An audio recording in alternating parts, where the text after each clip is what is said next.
Dry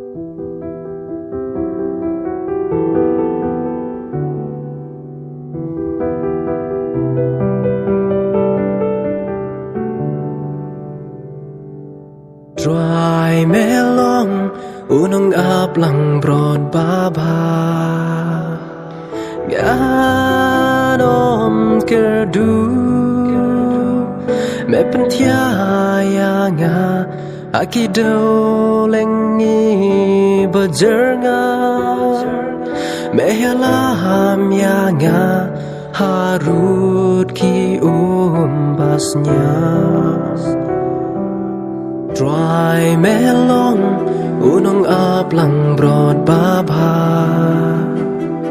ganom kerdu me pentia nga akido lengi bajerga me halam nga harut ki basnya Shania tang hame able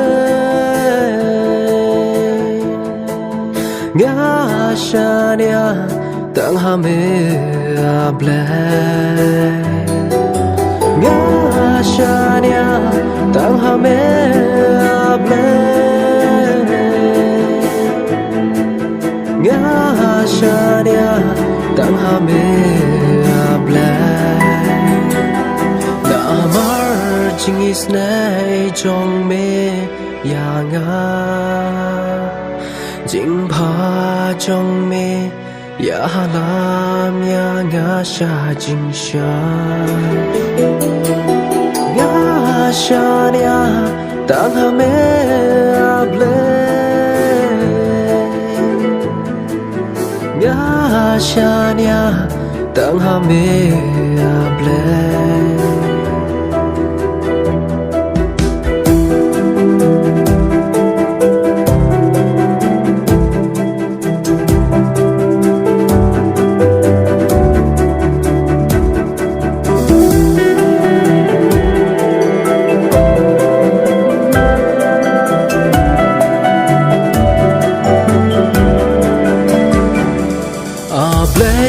me pen ngan ya men sim jong nga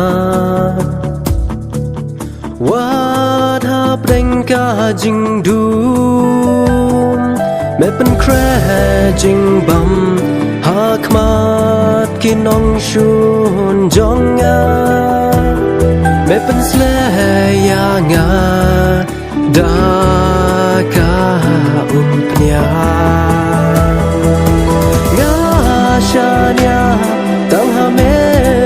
able nga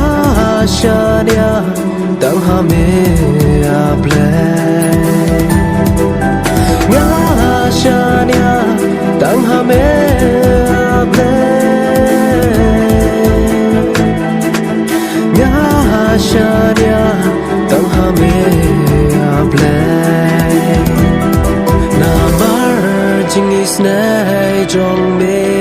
ya nga Jing pa chong me ya halam ya nga sha jing sha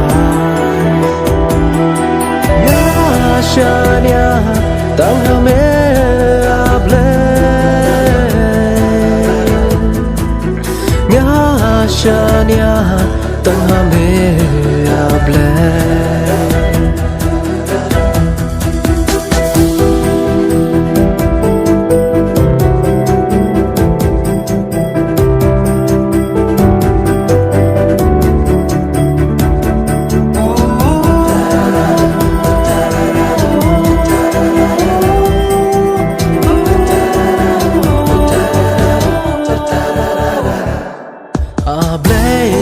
Jing pa ba jing is bon jong me Kin bu dia nga Baro shilenter Ka jing em jong nga Ahayeng jong me Ngan shong sa Shi ju no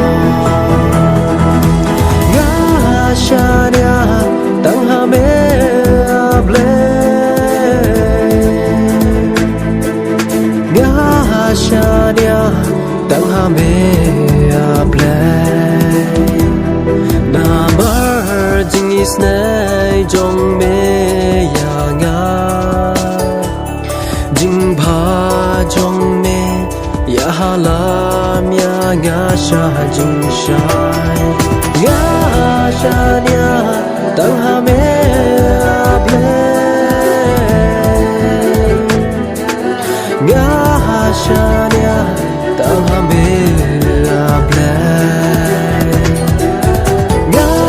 sha nya tang ha me ble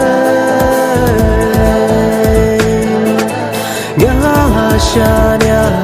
tang ha me